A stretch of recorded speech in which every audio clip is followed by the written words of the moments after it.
we never met, laying us to rest. But baby, I beg you, too soon with a drunk call in the middle of the night.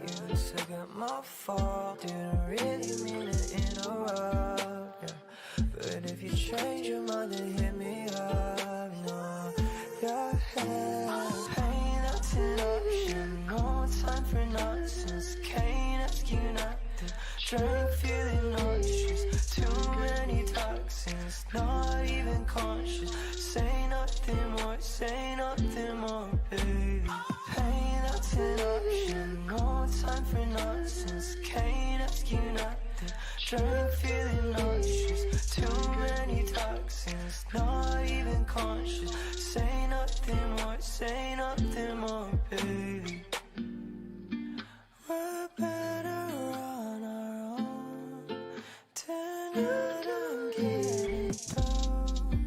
She never coming home. Stay with me. Say you'll leave.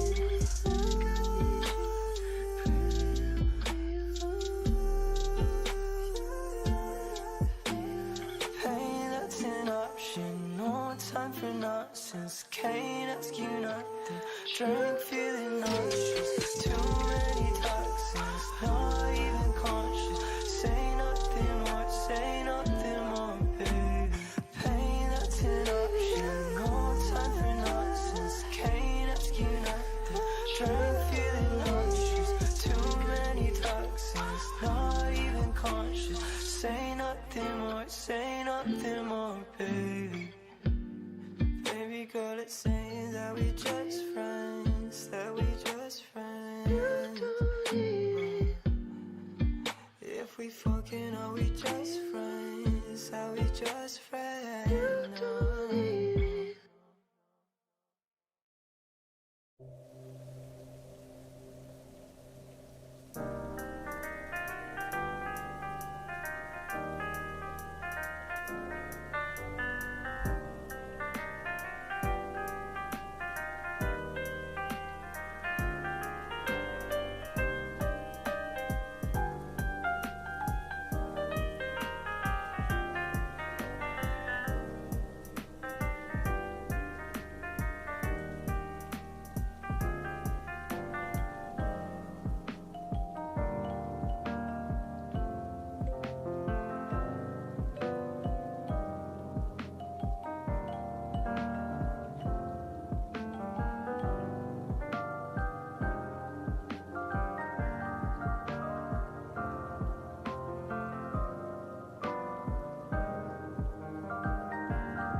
Hey everybody, happy Tutorial Thursday. I have no idea what my hair is doing today. I used a new product in it and it's like this side is very excited and this side is very confused. But anyway, welcome to the Thursday afternoon lunchtime tutorial stream. I've had an exciting morning. Yes, I cut the absolute ever-loving crap out of my finger on a piece of glass. I was cutting a bottle to make, okay, hold on, I have to show you because it turned out really good. It was worth the bloodshed. I made a cute little planter from a gin bottle, and it cut really nicely, except for you can see this kind of jaggedy part, which didn't break off very nicely. And so in my infinite wisdom this morning, I was like, oh, I'm just gonna grab that and break it off with my bare hands. Yeah, no, bad choices, bad choices. So yeah, I've officially transected my fingerprint on this finger, and then I swear I have butterflies somewhere in the house. You know, my finger's dripping blood. I'm like holding it above my head to try and, you know, with a paper towel on it to try and get it to stop. Can I find my butterflies? No. Nope. No butterflies to be found. So we have improvised pressure bandage under this. I did get the approval of my medically trained dear friend Maggie. Her exact words were, that's pretty much what I would do if I were at home and couldn't find any of my proper first aid equipment. So yeah, that was my morning. But I did succeed in making a cute little planter from a gin bottle. But public service announcement. No, the real butterflies are definitely not helpful when you're bleeding. No, I'm talking about butterfly closures, which I know I have, but where, I don't know. And I'm definitely not quite badass enough to suture my own finger. So again, improvised pressure bandage and you know, this stuff though, this like cotton tubing that you can use to wrap like over a finger bandage is the shit. Like, this is amazing. That being said, I, you know, didn't cut it quite long enough, but this stuff is fantastic for when you do stupid things like I did this morning. So yeah, so that was my morning. It was super exciting. There was lots of blood involved, but hey, I'm alive, and it wasn't Ziggy's fault. Exactly. For once there was blood and it was not Ziggy's fault. That's actually saying something. I can in fact still operate a drill. That's another reason why this finger wrap stuff is amazing, because, you know, at this point it's so completely insulated that, like, you know, I can squish on it and I can use it and it doesn't hurt. It's gonna hurt like a mother tomorrow. But for now, I'm totally fine. So let's talk about Thimbell Pendant. So this actually came about because my mother has my great-great-grandmother's sterling silver thimble that she wants me to turn into a bell for her. Now, did my mother give me my great-great-grandmother's sterling silver thimble for this tutorial? Of course she didn't, but we're doing this anyway. So this is a vintage thimble that I had, and you can hear it chiming. It actually makes a lovely little sound. So the way that we do this is we've got our thimble. We're going to go ahead and drill a hole in the top, and then we literally will make our own little clapper inside there with a brass bead and a little bit of chain and a little bit of wire, and then we'll attach it onto a necklace. And whatever bead you put up here is totally up to you, whatever color, whatever shape, whatever size you want. This is one of those things that's, you know, it's really open-ended. Also, I would like to state that I did succeed in getting this stupid wrench off of my Dremel. Because anyone who was on the tutorial last night knows that I got the wrench stuck on my Dremel when I was changing the bit, and I was not able to finish my tutorial last night in the manner that I wanted to, because I had a wrench stuck on my drill. And that's not a euphemism, that's actually what happened. So let's talk. I know, right? I know, it's totally distracting, the finger. Like,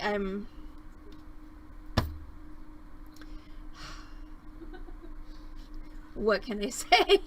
So let's talk tools and supplies for this afternoon's tutorial. All right, you're gonna need a thimble. Now, since my mother neglected to give me the thimble that I thought I was gonna be using, I grabbed the thimble from my sewing kit. Okay, so this is just a cheap ass aluminum thimble. The one I used for my example isn't sterling. I'm pretty sure it's pewter. This one's vintage.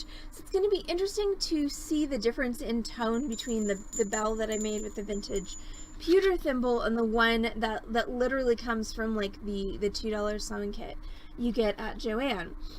You're going to need a bead for your clapper, and this I find works best if it's something like a brass bead that's really solid. Okay, so something that's hollow isn't gonna make as nice of a sound. Also, let me go ahead and fix the light on this. But so something that's hollow isn't gonna make as nice of a sound when you're making your bell as something that's solid will. So you really want something that's a brass bead. I mean, you could totally use a sterling silver bead if you wanted to. That, in my opinion, is a bit of a waste of metal, but something that's solid. So a solid brass bead, bronze bead, base metal bead, just something that's got some weight to it, so that when it strikes the side of your thimble, you get a nice sound. You're going to need some chain, and so you're going to need whatever length of chain you want, so 16 inches, 18 inches, 24, whatever you want for the length of your necklace. Plus you need about half an inch of chain to actually make the functional part of the bell inside there. So I've got my brass bead attached to a little bit of chain. In there you're going to need a clasp, and so I just have a lobster claw and a split ring, and you're going to need a pair of jump rings to attach your clasp on to your chain. You're going to need a bead of your choice, and then you are going to need some wire to put everything together. So I just have some 22 gauge sterling silver wire, 22 gauge, 24 gauge, and in this particular instance it doesn't matter so much what gauge of wire you have, as long as it's not ridiculously big or ridiculously tiny. So anything in your, like, you know, 24, 22, 20 gauge range is going to work just fine.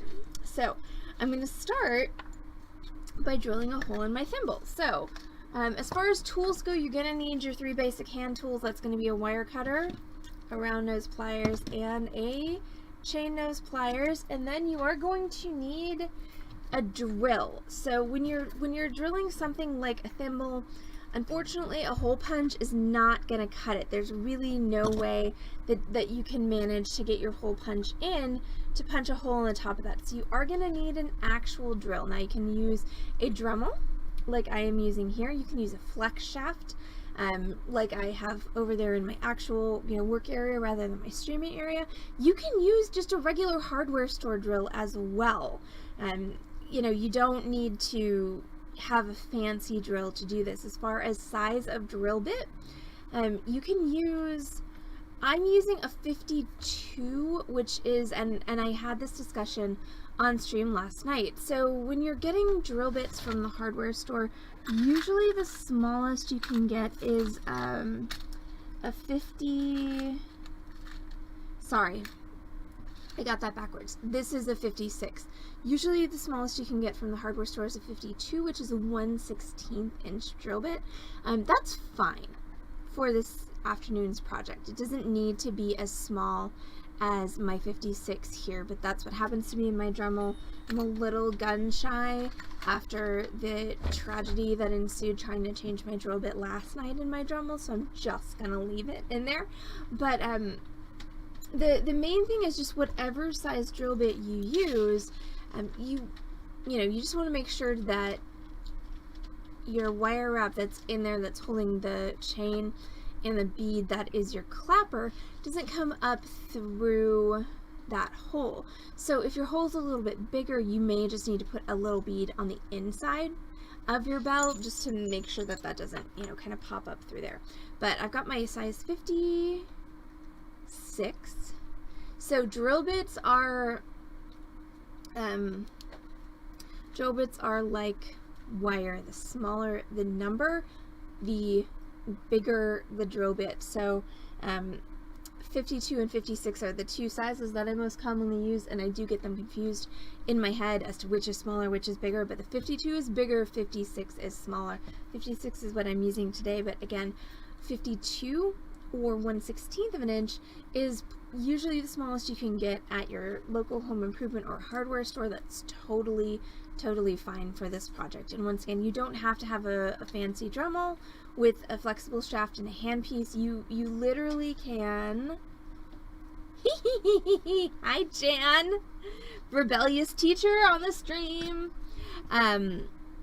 Anyway, you literally can do this with like a household drill, like your Makita drill that you use to, you know, drill holes in wood and things. You really can do this with that. That being said, the more of this tiny delicate work you're doing, the more helpful it is to have some kind of a handpiece that's not attached to the motor of your drill. Just makes everything a little bit easier.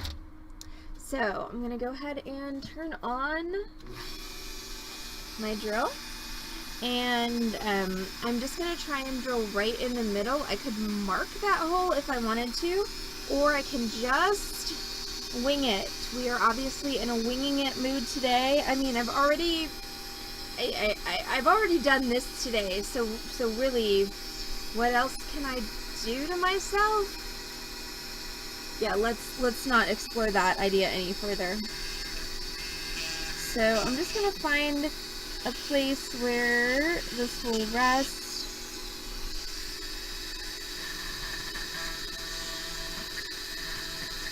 And it is kind of a pain because it's all, of course, dimply on the top here, so I need to find a place where I can rest it that's in the middle. There we go. And once you find that, yeah, that's no bueno.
Okay, is that better? Hi, Amy! Yeah, I know. Sorry, y'all. I don't... you know, it's just annoying. The microphone, it's like, if you're gonna be a pain in the ass, like, why you gotta be a pain in the ass right in the middle of the stream? Thank you, Lori, for that comment. Okay, so now we have a hole in our thimble. And we have it all the way through. So now I'm going to grab my 22 gauge wire and I'm going to make my little clapper. So I'm going to take my brass bead and I'm going to cut myself a small amount of my chain. So the idea here is that I don't want the clapper obviously to extend beyond, you know, the bottom border of my little thimble. So the easiest way to do this, I find, is to take your long piece of chain. So I just have like a 2-foot piece of chain that I cut for this particular project. I'm gonna use some of it for the clapper. I'm gonna use the rest of it for the necklace. And I'm gonna make myself a little head pin with my round nose pliers. So I'm gonna take my 22 gauge sterling silver wire, and I'm gonna take my round nose pliers, and I'm just gonna roll the end of them, the end of the wire like so, to make a little coil. And what that's gonna do is that is going to keep my bead from falling off the end of my wire. It doesn't necessarily matter that this is not the prettiest nor the neatest solution to this, because this is going to be up inside our little bell. So theoretically, no one's ever going to see it. Now, that being said, on this one, my sample, I actually used a head pin. You can see that that's got a flat end on it. So if you have a head pin handy, feel free to use it, but if you don't, it's really not necessary. I'm going to take my round nose pliers, and we're going to make, yes, we are going to make a basic wire wrap loop, y'all, because I know that you were all missing the basic wire wrap loop. So we're going to go away, oh dear, rotate, back up over the top, rotate underneath, and that gives us our lady with a scarf. Now we're going to grab our chain, and I'm just going to attach this to the very, very end of my chain. So I'm just going to find that end link of my chain. I'm going to catch it with my wire, and I'm just going to slide that chain all the way up and into my loop, and then I'm going to hold across my loop with my chain nose pliers like so, and I'm going to wrap down until I reach my bead. Ta-da! Trim that end off. Make sure when you trim your end off that you don't actually chop. We are going to add the thimble in a minute, and no, come on. Yeah, you can totally use a flat head pin, Jan. That's what I did in my sample. So it's got a head pin there. So all right, so I've got my clapper bead wrapped onto my chain, and then I'm going to go ahead and trim that off.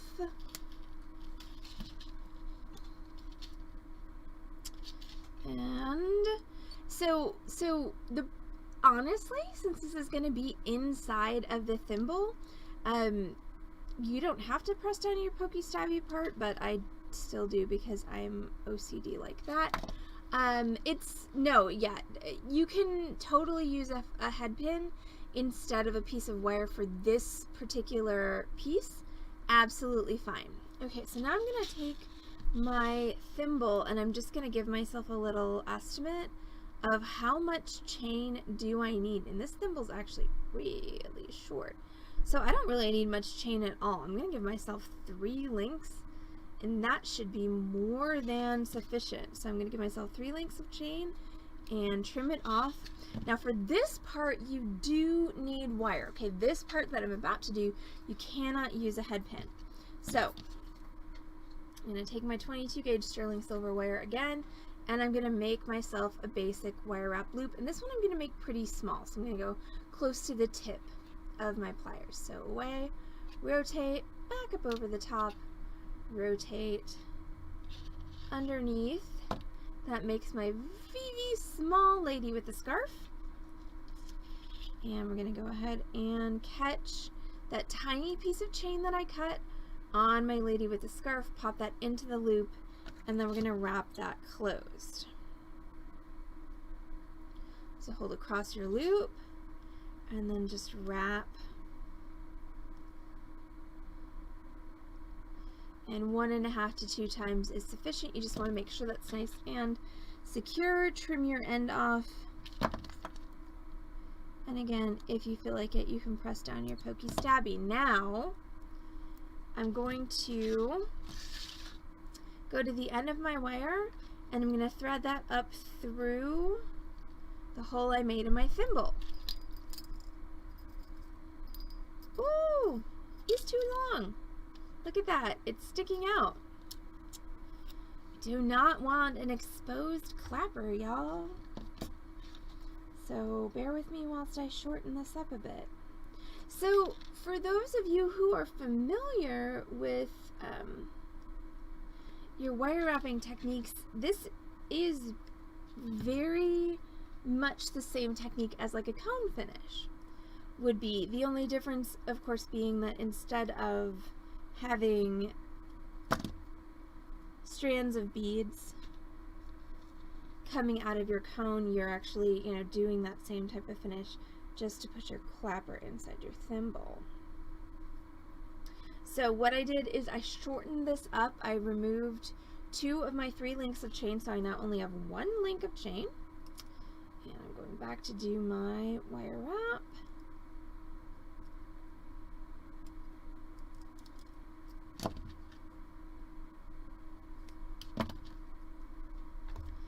And then once again, we're going to thread that up through my thimble, and that's much better. So my clapper should be ideally all the way up inside my thimble.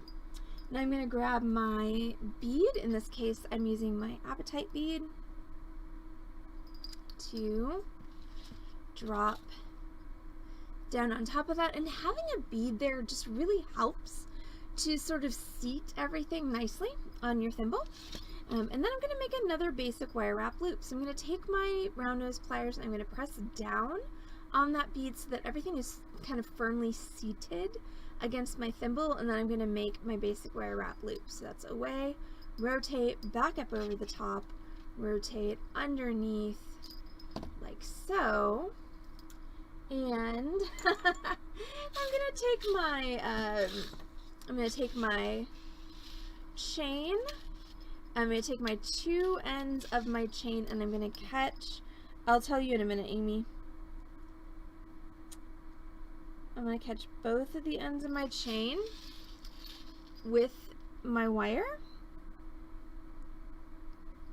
So there's 1, and here's 2, and I'm going to slide those all the way up so that they're inside that loop, and then I'm going to hold across with my chain nose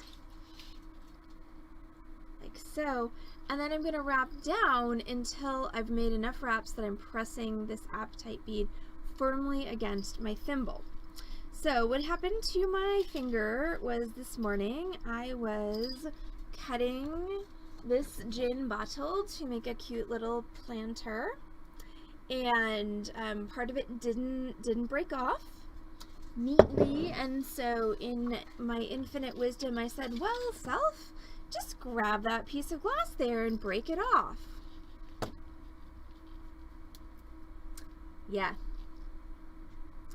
So, moral of the story, kids, is wear protective gloves when you're working with glass. Either that or just don't be a dumbass. So yeah, I completely sliced a solid like 1/2-inch slice down the pad of my ring finger on my right hand. It was a very exciting morning. So trim. Right? Seriously, this is a great thing to do with old, cool, vintage thimbles. Like I said at the beginning of the tutorial, so I'm just now pressing down my pokey stabby bit. I actually put this tutorial on the schedule this week because my mother has a sterling silver thimble of my great-great-grandmother's, and she pulled it out the other day and she's like, I want you to make this into a bell. And I was like, okay, I'm gonna put a thimble bell tutorial on today's, this week's stream. And then she never gave me the thimble. So this is a vintage thimble that I had. This is literally the cheap ass thimble from my sewing kit. There's definitely a major difference in sound. So like this is the vintage pewter thimble that I have, and then this is this little aluminum thimble from my sewing kit. So obviously the heaviness of the pewter thimble vastly improves the sound quality. Now I'm gonna go ahead. Oh my God, Jan, that'd be amazing. Oh, that, okay. If you do that, you have to post it in Discord. Okay, and the last thing I'm gonna do is decide how long I want this. I'm just gonna go for a straight about 16 inches, which means I'm just gonna measure this and trim it off. And then I'm just gonna attach, now you could totally wire wrap on your clasp if you wanted to, but I'm gonna go the easier route of just using 2 small 4mm jump rings to attach the 2 parts of my clasp. So the best way to open a jump ring, of course, is to grab with the chain nose pliers right next to the opening, and then use ideally another chain nose, but if you forgot to grab another chain nose, a round nose will work to make yourself an opening. Go ahead and thread that through the end of your chain and then through your clasp, and then make sure you close it up. And when you're making sure you close it up, you want to make sure you close it up so that there's no space in between the 2 sides of your ring. So you want to make sure that it's closed completely. I'm going to do the same thing on the other side. Okay, I still know it. Still good. Alright, sorry for the background chatter. I'm running a little over, so we are open. So we've got customers in the store at the moment. So hopefully it's not too distracting. I promise I'm almost done. Twist that open. And attach to your chain. Attach to the other side of your clasp. In this case, that's a split ring. And then we're going to go ahead and we're going to close that up.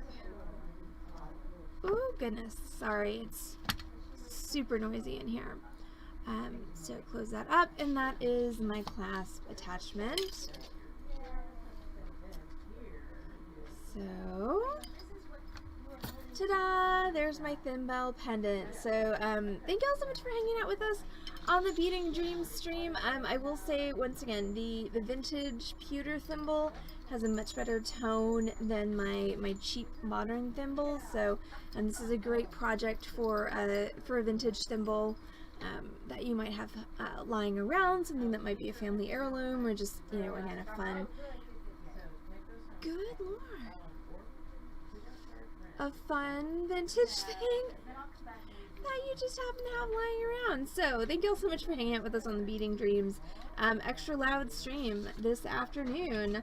I'm Allison from Beading Dreams in Dallas, Texas. We are an actual brick and mortar retail bead store, and we're here on Lovers Lane. We are open for business, as you can tell by the background noise. Today we just opened and we're going to be here till 6 p.m. if you're not local in Dallas, of course. You can find us on this channel, twitch.tv/Beading Dream, tonight at 6 p.m. with our Torch Thursday project. That's going to be our bullseye ring. This one's a really fun one. I'm very much looking forward to teaching y'all this one tonight. So everyone have a great Thursday afternoon, and we will see y'all back on this channel, twitch.tv/Beading Dream, this evening at 6. Bye y'all!